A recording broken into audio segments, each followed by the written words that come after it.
Ito ang ginagawa ko na short video wash. So yung problem niya, tumatapon yung tubig, nauubos. So kaya tinataas nila yung hose. Kaya lang ang problema kapag tinaas yung hose, yan, mapupunta yung tubig dito sa dryer, then tutulo dun sa motor niya. Kaya yung motor nito, yan,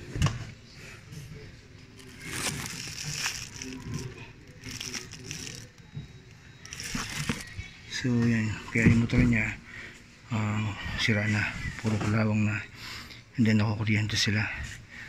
So yan, kaya tinanggal ko na rin yung kuryente. Yan, nice ko tong kanyang drain. So may tubig na siya, may tubig na yan, pero walang tapon. Yan, sana wala nang tapon. Tapos kapag drain natin, drain, tapon siya. Yan. Tapos close. Yan ang mahalaga dyan, na-hold na yung tubig niya, tsaka wala na rin yung kuryente niya. Paano ko yung nakakuryente pag hinawakan niya yung labada? Kahit na dito lang. Halimbawa yung labada hinawakan mo, Oo, ground. Sasaksak natin ngayon yan dahil sa hawakan ko yung tubig. Yung kasi yan, magaground talaga kayo since shorted na yung dryer motor mo. At the same time, nababasa siya. Tsaka pag marami siya, mga 5 kilo, yung makina nito maingay. Magano siya. Actually, kapag kasi sa ganito, medyo normal yung maingay siya. Hindi yung makina yun, yung pulsator yun dito. Oo. As long as umiikot siya ng malakas. Kasi kailangan natin magpalit ng piyesa para mawala yan. So, ito na wala na. Saksak natin. Kasi meron ka ba extension? Yes sir, para mapaikot natin. So, dalawa yung problemang sinob dito. So, nakukuryente sila. Actually, marami na ako na-encounter na ganun. Hindi nakukuryente pag hinawakan yung labada. Kasi nga, shorted na yung dryer motor niya. At the same time, nababasa dahil nakataas yung hose.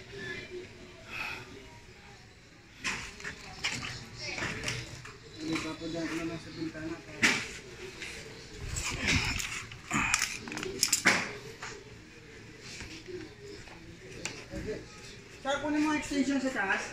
Yung kay kulat. Kahit na ilapit mo din. Taka mo din. Yan.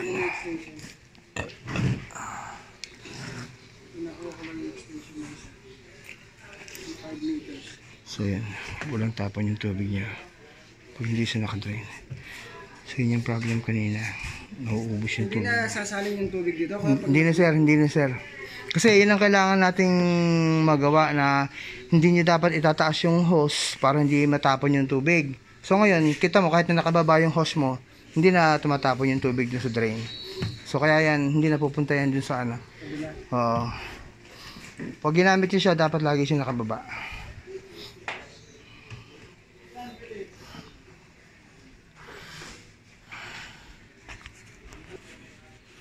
Yeah.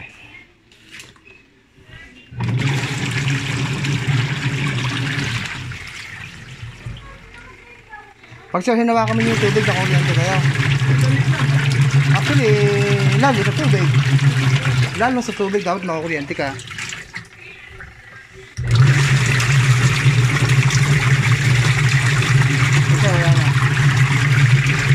Kasi kaya nga kayo nakukuryente dahil nga yung dryer motor mo shorted na. At the same time, nababasa siya. Oo. Hindi na. Kasi tinanggal ko na rin yung connection niya.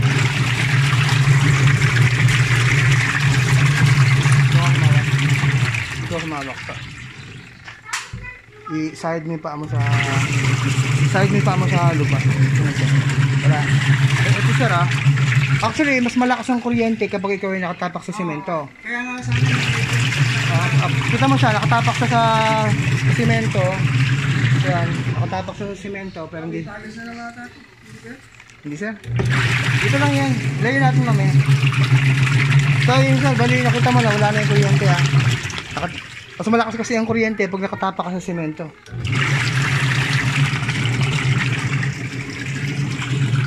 Sir yan, ito yan. Doon sa ito, wala na to. Ano mo? Lagyan natin ito. Ayan. Kaya lang, yan lang.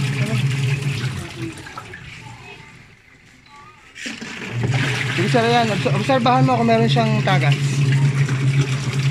Kaya na kasi ito yung mga tapon natin kaya na yan eh.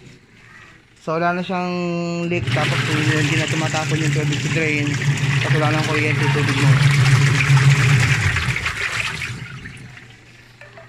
Kaya solve na yung problem yun.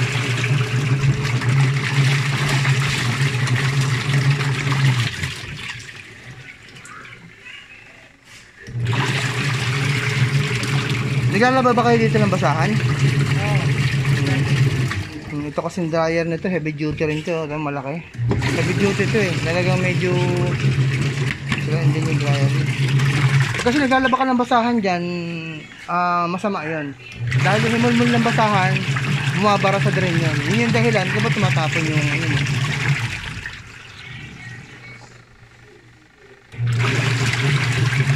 Ito eh, kasi wala drain natin ha. Drain. Matapon siya ron. Stop.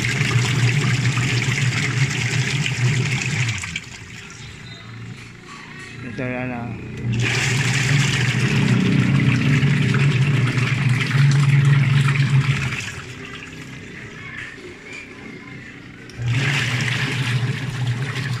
Okay so yan.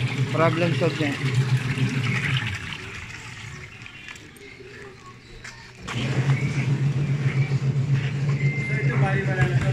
Oh sir, oh.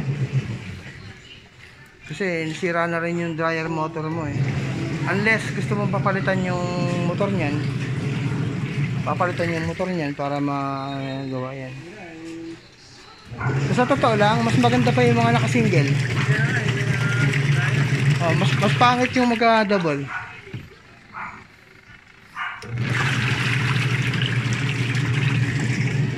Oh, wala na. Yan tapon. Yes, salamat.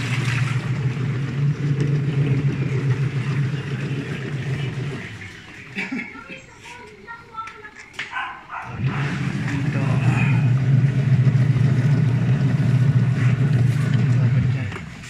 Dapat.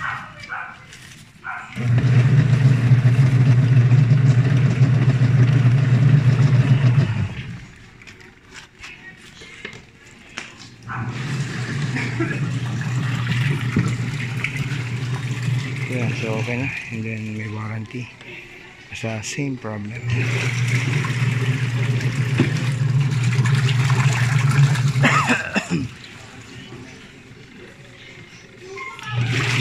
dito ito sa Imus, malapit sa Imus Palengke. Asa?